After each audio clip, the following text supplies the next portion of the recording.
எனக்கருள் ஏழ் சிவபதியே சித்தமும் வாக்கும் செல்லா பெருநிலை ஒத்துறவேற்றிய ஒரு சிவபதியே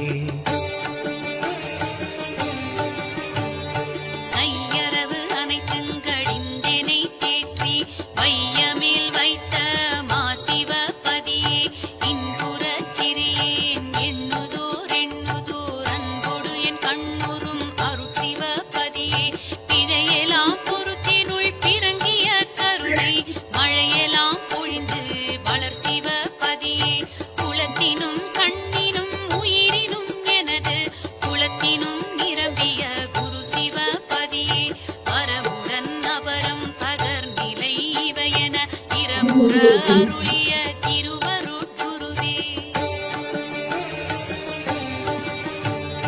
மதிநிலை இரவியின் வளர்நிலை